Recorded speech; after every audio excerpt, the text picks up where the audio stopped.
every time I walk into the room abroad, whether it's filled with policy makers, young leaders, or just silent eyes waiting to listen, I don't just carry my identity. I carry the heartbeat of a billion dreams stitched into one name, India. To all my fellow young change makers, the audience, the eyes, the minds, Adya Pranam. My name is Bhavika, and for the next few minutes, I believe you all can identify me as Bharat ki ek choti si pratibha. But before I delve into it, I need to confess something. The first time I was called a youth representative of India, my biggest fear was not public speaking, something that my focal domain is. It was the weight of that title. At the age of 21, standing in Riyadh, not just with a passport, but with a purpose, to show that the India's youth, we don't just talk the change, we walk with it. Trust me, it was very overwhelming. At the age of 21, I received something that I only dreamt of. Well. It was not just a medal, not a job offer, but a boarding pass from Delhi to Riyadh. And when I stood at the immigration queue, well, I got asked by that person, why are you going to Riyadh for? Or, what would you be doing in Riyadh for the next 5 days? And mind you, people, that was the moment I was waiting my entire life for, because it took a lot of guts for me to say, well, sir, I'm going to Riyadh to represent our country, India. But let me tell you one thing. I identify as an overthinker. I have juggled my minds about thinking whether this is the moment for me. And perhaps before I delve into it, I believe something that took me years to understand, I would want you to know in the very first minute. We often ask ourselves, is this success?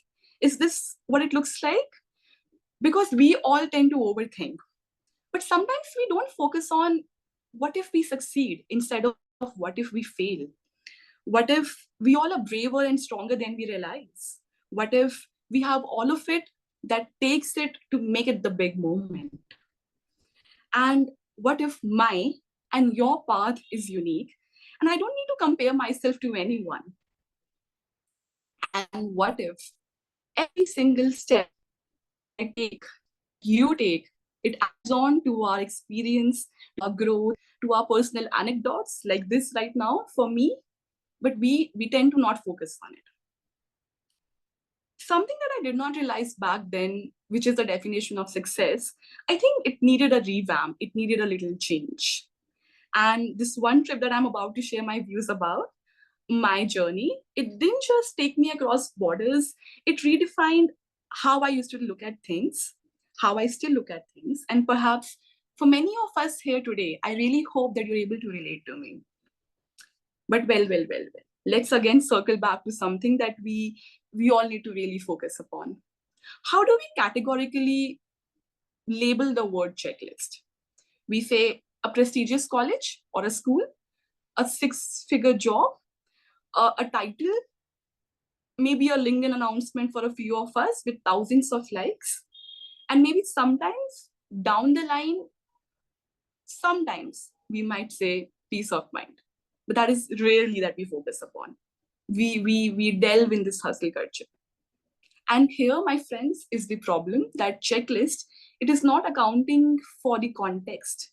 It does not account for the growth. It does not speak about your impact. It takes a lot of courage for you to do something, but in the process of it, we do not realize that courage is also an achievement to be able to speak about something. Well, as a youth, especially from a country as competitive as India, and I believe we all should relate that we are taught the word certainty. Just after your college, this is how you should be in college. Just after your college, this is how you should be at a job.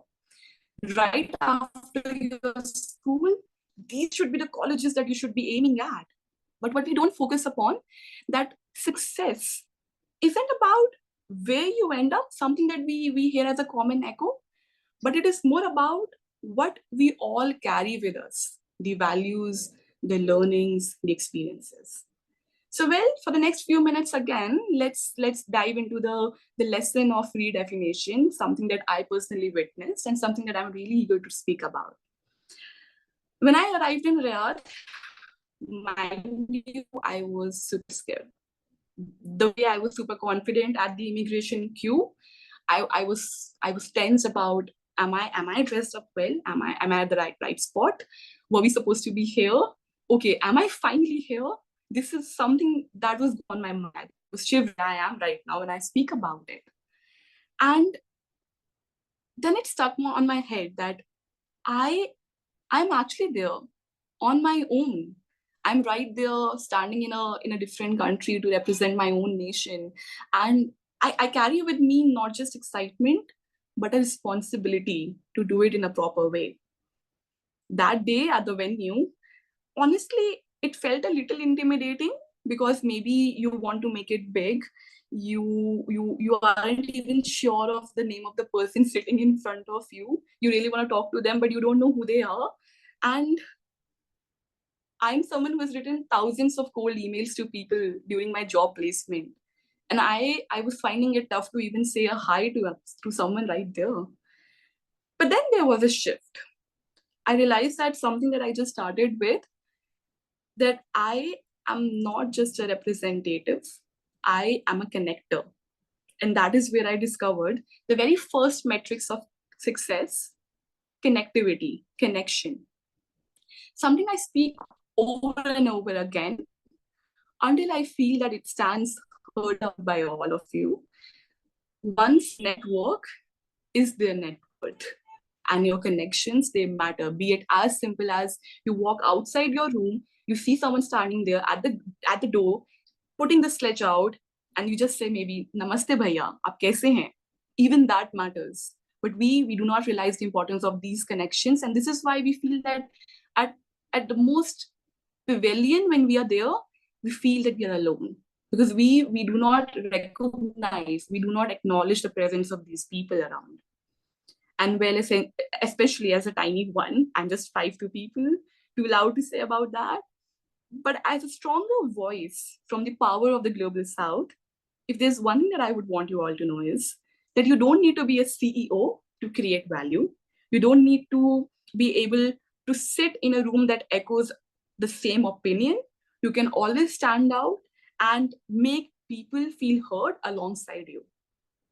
Few of my major takeaways that I would simply speak right now. Well, a spoiler for all of you that maybe you would have heard about them, but again, let's realize the importance of it together.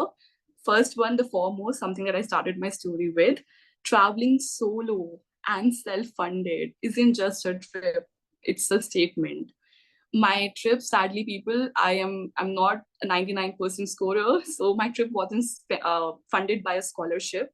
It was funded by sacrifices. I had let go of my outings, late night gigs, early morning hustle, taking sessions, mentoring people, trying to earn in a way that I can fund my own trip. So it is a testament in itself. Secondly, if we want a future worth living for, we need to start investing in people who will live it. We are not just the future, we are the present as well, something that we keep forgetting about, and we are just waiting to be activated. Your first investor should be you yourself, be it mentally, physically, economically, financially, be it in any way, but you should be your own first investor. Well, third, standing next to your country's flag in a country like Riyadh or in any other country per se, when you see thousands of flags right there, mind you, you feel that responsibility. It doesn't need a mic for you to be real. And when I was standing next to the Indian flag, for me, it was not just a photo op. It wasn't a competition.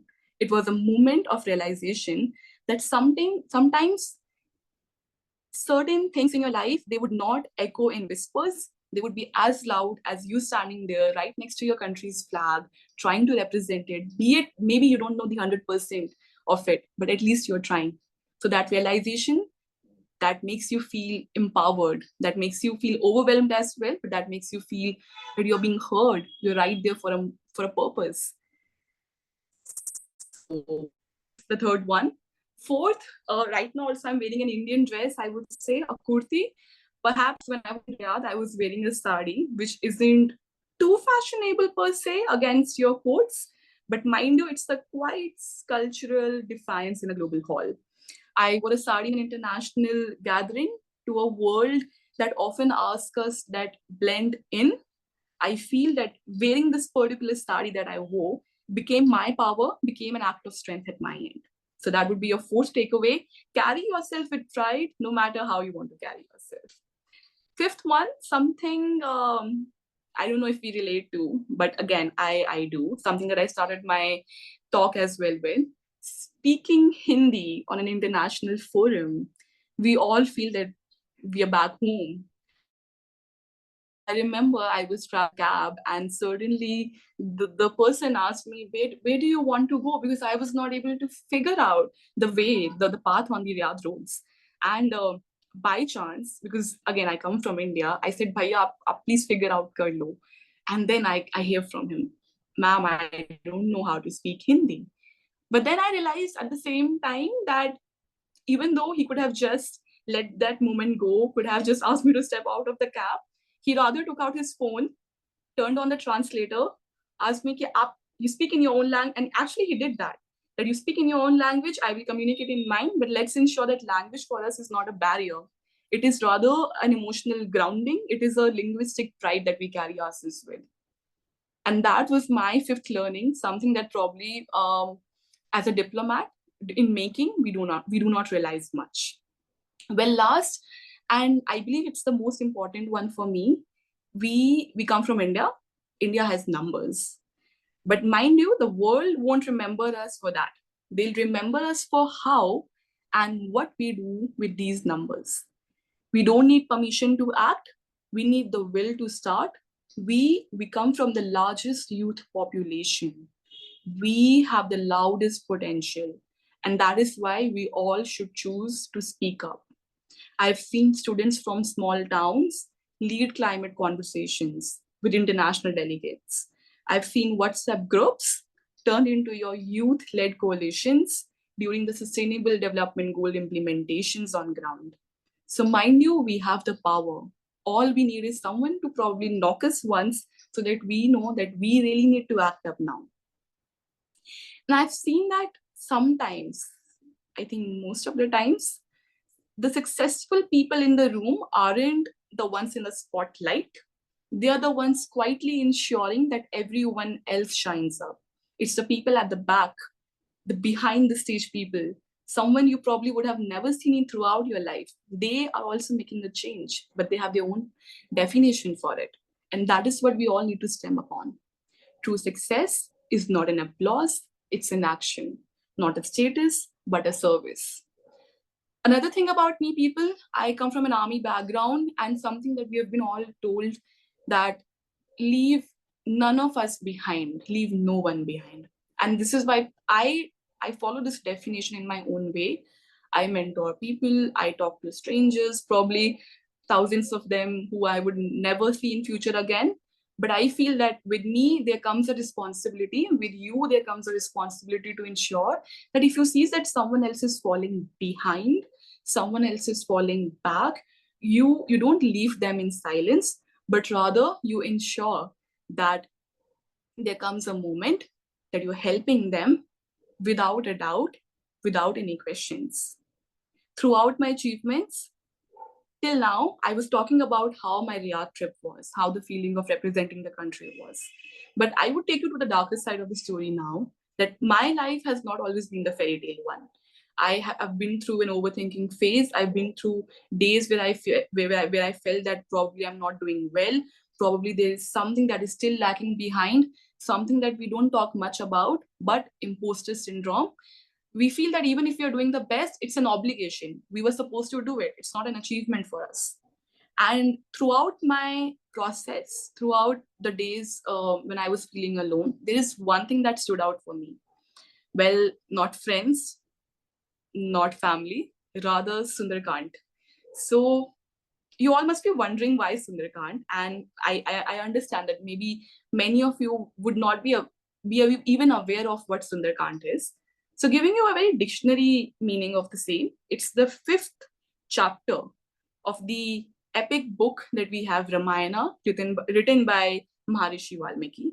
But there is more to this chapter that we need to discuss about. We all love tales of victory. We feel that the flying leap across the oceans, the burning of Lanka, the triumph of Dharma, it sounds so powerful. It sounds goosebumps all around.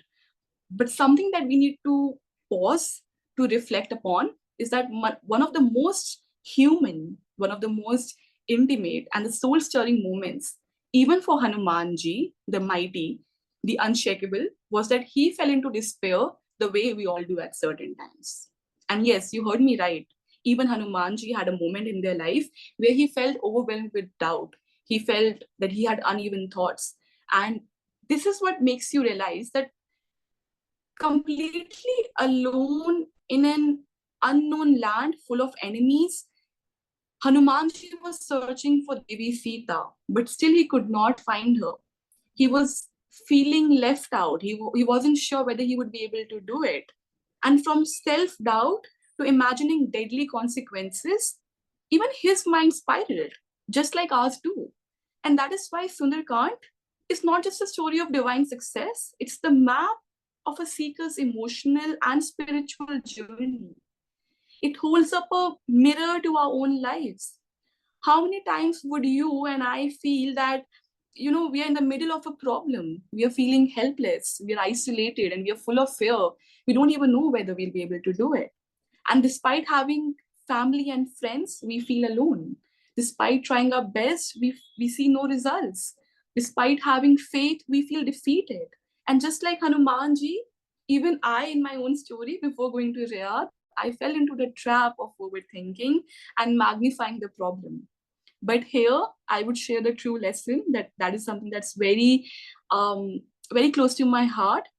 That even in the midst of darkness, if he himself spoke the words of light, that non-depression is the key to all success, and absence of despair is the greatest comfort that one can have. Self-reliance, it promotes all successes. Whatever action a human does is made of a successful action that one takes willingly, and therefore I and you will act with firm determination and non-depression. Something probably technical, but mind you, we are living the definition that was given by Hanumanji throughout our life. And this is why I relate to it to the most. So the next time someone asks you, what's your biggest achievement? Don't just say a job title. Don't just give it a brand name. Rather say that you have built something from scratch. You have asked difficult questions to yourself. You have made an impact without a noise. Because there's a passport to success worth carrying for. And not one stamped by geography, but it's stamped by your growth, your courage, your determination, and your willpower to earn and achieve.